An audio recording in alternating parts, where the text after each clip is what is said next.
Շնորհակալություն, պարոն Մակարյան, հաջորդ հարցը Վոլոդիմիր Հակոբյան։ Պարոն վարչապետ, անդրադառնալով նորից 8 տարի առաջ Սերժ Սարգսյանի հրաժարականին, Սերժ Սարգսյանը այսօր հայտարարություն է տարածել եւ նշել, որ 2018-ին վարչապետ առաջադրվել է միաժամանակ ամենաճիշտ եւ ամենասխալ որոշումներ եւ որ բանակցողին փոխելը հանգեցրեց աղետի։ Արդյոք ձեր կարծիքով, պարոն վարչապետ, մինչ այդ տարվող բանակցությունները իրականում ապահովում էին Ղարաբաղի անվտանգությունը, թե հենց այդ քաղաքականություններ ստեղծել այդ ռիսկերը, որոնք հետո հանգեցրեցին պատերազմի։ Նաև Սերժ Սարգսյանը իր այդ հայտարարության մեջ խոսել է իր տեքստի մասին, որտեղ ասում էր, որ Նիկոլ Փաշինյանը ճիշտ էր, ես սխալվեցի, ու ասում է, որ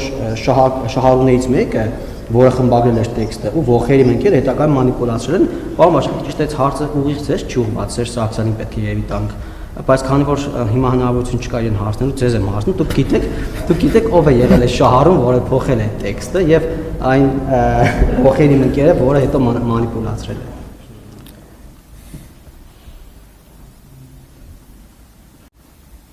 Ինչ ասեմ, չգիտեմ բնականաբար։ Գուցե եթե տենց խնդիր ունենայի իմանալ, գուցե հնարավոր լիներ ինչ-որ տեղեկություններ իմանալ, բայց չեմ կարող որևէ բան ասել։ Ինչ վերաբերում է, գիտեք, ինչ Ղարաբաղի հարցի հետ կապված ամեն ինչ ասված է։ Մենք ի վերջո պետք է արձանագրենք, որ Ղարաբաղի շարժումով մենք մտել ենք մի տեղ, որից ելք չկա։ Եվ նախորդող ողջ շրջանը 94 թվականից հետո եղել է այս կամ այն պատրվակով պատերազմը հետաձգելու մասին։ Հասկանում եք, պատերազմը հետաձգելու մասին, ընդ որում պատերազմի գերակտիվ փուլը հետաձգելու մասին, որովհետև պատերազմը ոչ մի տարի չհետաձգվի։ Ես նախորդ օրը էլ եմ ասում, մեր ընկալման մեջ այդ կա ոչ պատերազմ, ոչ խաղաղություն, այդպես չի։ Մենք չենք ունեցել ոչ պատերազմ եւ ոչ խաղաղություն։ Մենք ունեցել ենք պատերազմ տարբեր ինտենսիվությամբ։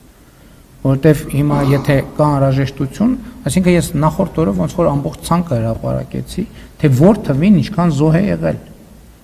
Այսինքն դա եղել է անընդհատ պատերազմ,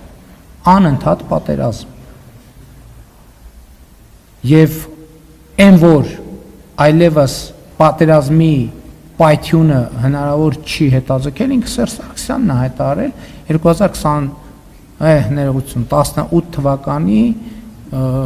ապրիլի չեմ էլ հիշում 17-ին թե քանիսին ազգային ժողովի ամբիոնից։ Այսինքն, գիտեք ինչ, բայց ես կարծում, տեսեք, ես ուզում եմ մի հետաքրքիր հանգամանքի վրա հրավիրել ձեր ուշադրությունը։ Մի ժամանակ մեզ ուղղված մեղադրանք կար, որ մենք անդադ խոսում ենք նախկին, էլի անցյալի մասին ենք խոսում, էլի անցյալի մասին ենք խոսում, եւ բանը հասավ այնտեղ, որ ես ինքս խորհրդանի ամբիոնից մեր գործընկերներին, այդ թվում քաղաքացիական պայմանագրի, ընդունեցի, ասի ժողովուրդ, ոնց որ մենք իսկական շատ ենք այդ նախկինի մասին, եկեք մի հատ այդ թեմայից դուրս գանք։ Հիմա բանակցային փաթեթները հրապարակեցինք, չգիտեմ, բոլոր հարցերին պատասխանեցինք, ամեն ինչը, զգում եք, որ չի հաջողվում։ Չի հաջողվում դուրս գալ այդ խոսակցությունից։ Հիմա էլ նոր բացահայտումներ են։ Որևէ մեկը մտածում է, որ 44-օրյա պատերազմի մասին կարա լինի նորություն, որ միջև մի հանրությանը չգիտի, ով որ այդպես մտածում է, անկեղծ չի, կեղծում է, որովհետև հանրությունը 44-օրյա պատերազմի մասին գիտի բացարձակապես ամեն ինչ։ Եվ որևէ զեկույցի հրապարակում, որևէ զեկույցում նոր բան չի լինելու, որովհետև ամեն ինչ ասված է։ Դրա հերթն էլ կգա։ Հիմա էլ եղար, չէ, բանակցային փաթեթը քիվեստում սենց էինք անելու, նենց էինք անելու, այնտեղ նենց ուր են։ Հիմա ես չէին գալիս բանավեճի։ Թող Սերժ Սարգսյանն ու Ռոբերտ Քոչարյանը թուղթ ու գրիչը վերցնեն մեր հրապարակած փաթեթով, թող կարդան։ Ասեն, այ տեսեք, ստեղ էսա գրած։ Այնտեղ գրած է մի բան, որ մենք մեր ժողովրդին խաբել ենք, լկտի ձևով խաբել ենք։ Ղարաբաղի շարժումը չի ծառայել Հայաստանի Հանրապետության եւ հայ ժողովրդին։ Ղարաբաղի շարժումը ծառայել է նրանց, ովքեր ընկալել են եւ ուզեցել են, որ հայ ժողովուրդը Հայաստանի Հանրապետությունը երբեք զոհի կարգավիճակից դուրս չկա։ Եվ ես ավելի վստահ եմ ասում, որ ես հիմա հպարտ եմ, որ մեր պետությունը այդ թակարդից դուրս են բերել։ Այո, զոհերի ու զոհողությունների գնով, բայց եթե ես էլի անկեղծորեն նվիրված չլինեի այդ իդեալներին, ես այս ճանապարհով չէի կարող անցնել, եթե ասեի, հա, դե լավ, դե հիմա։ Ինչը չի ասվել, ամբողջ փաթեթները հրապարակված են։ Ամբողջ փաթեթները հրապարակված են։ Եվ հիմա ուրիշ բան տեղի ունեցավ, ես ասացի պատերազմի եռագլուխ կուսակցություն, ամեն օրվա հետ նրանք ապացուցում են պատերազմի եռագլուխ կուսակցություն լինելու փաստը։ Այդ կուսակցություններից մեկը սենց ոնց որ մի քիչ դիստանցավորվում է այդ խոսույթից, բայց արդեն իր ցուցակի բերումով արդեն չի կարող դիստանցավորվել։ Մի չամտեք, սիրելի գործընկերներ։ Մեկը։ Բայց մի հատ նայեք ամեն օր ինչ այդ մարդիկ խոսում են Ղարաբաղը հետ բերելու մասին։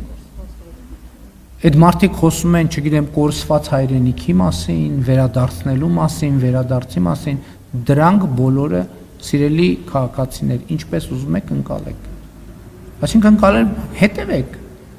հետևեք ինչ են ասում այդ մարդիկ։ Եվ ասելու բան չկա։ Եվ հիմի գիտեք ինչ լավն է նա, որ նույնիսկ մենք ենք երբեմն մոռանում այդ իրադարձությունները։ Ես օրինակ արձանագրեցի, որ մենք Քայլարշավի մեկնարկի օրը տենց մոռացել ենք որևէ ձևով չենք հիշեցրել, ընդգծել եւ լավ է, որովհետեւ հիմա մենք էլի այդտեղ էլ առաջ ենք նայում Հայաստանի Հանրապետության զարգացման օրակարգի վրա ենք կենտրոնացած։ Եվ Հայաստանի Հանրապետությունը այսօր մի դիրքում է, որ ի վիճակի է լուծել մարտահրավերները։ Որտեւ մենք հասկանում ենք իրավիճակը, մենք հասկանում ենք սադրանքները։ Սերժ Սարգսյանի հետ կապված ինչ կարող եմ ասել։ Սերժ Սարգսյանը հայ միջայլոց այդ որ ասում են չի մասնակցում ընտրություններին, դա կեղծ թեզ է։ Նախորդ ընտրություններում պատիվ ունեմով էր մասնակցում Սերժ Սարգսյանը, այս ընտրություններում մասնակցում է ուժեղ Հայաստանով։ Նախ հրապարակային հայտարարել է իր աջակցությունը, երկրորդը բոլորը ամբողջ կազմը ձեզ հայտնի Աշոտյանով եւ մյուսներով մասնակցում էին հանրահավաքներին եւ այսօրվա ընտրական գործընթացում նրանք ուզում են ռևանշի հասնեն եւ վերականգնեն 2007 թվի 2006 թվի կոալիցիա։ Դաշնակցություն, ԲՀԿ, հանրապետական։ Ուրիշ պատմություն չկա սրա տակ։ Շնորհակալություն, հաջորդ հարցը Սպուտնիկ Արմենիան։ Իմիջայլոց ներողություն եմ խնդրում։ Մի այսպիսի բան կար, որ նախկինում, նախորդ հեղափոխությունից առաջ, թվում էր թե քաղաքական դաշտում կան ազատականներ, չգիտեմ, այլ հայացքներ։ Ուրեմն հիմա ինչ պարզվեց։ Պարզվեց, որ ասենք օրինակ Լևոն Տեր-Պետրոսյանը զտարյուն դաշնակցական է, զտարյուն։ Այդ մնացածը բան է, թատրոն էր, խաղ էր։ Ընդ որում ամենաանհաջողակ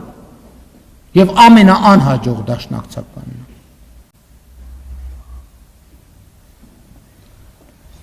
Ու ուզում եմ հիշեցնել, որ այդ պատերազմի համար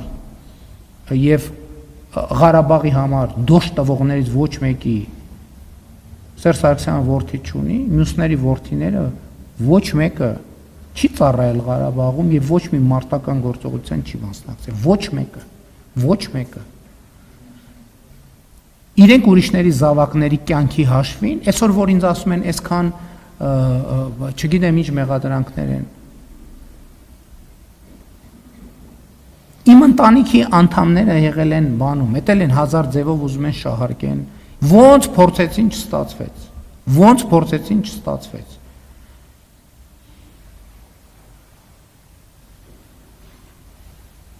Ես կարծում եմ, որ այս ընտրությունները մեր ժողովրդի համար բացառիկ շանս է,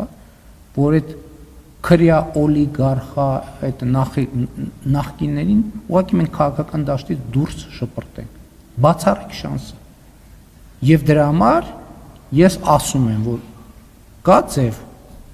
ուժեղ Հայաստան, ԲՀԿ, Հայաստան դաշինք, դե որ Հայազգային կոնգրեսը ընդհանրապես շանս չունեն, այդտեղ կարծում եմ նույնիսկ ավելորդ է քննարկել, հա? Արգելի Շողիկ, հաջորդ անգամ դեպքում պես ասում։ Բոլոր այն ուժերը, որոնք պատերազմի կուսակցություն չեն։ Ցանկացած մեկը, ովքեր պատերազմի կուսակցություն չեն։ Եվ ես այդ շանսը տեսնում եմ, եւ ես այդ շանսը տեսնում եմ մարդկանց այդ շփումներից։ Սպուտնիկ Արմեն։ Ինչ արձագանք ունեք Ադրբեջանից կապված ձեր ռազմավարական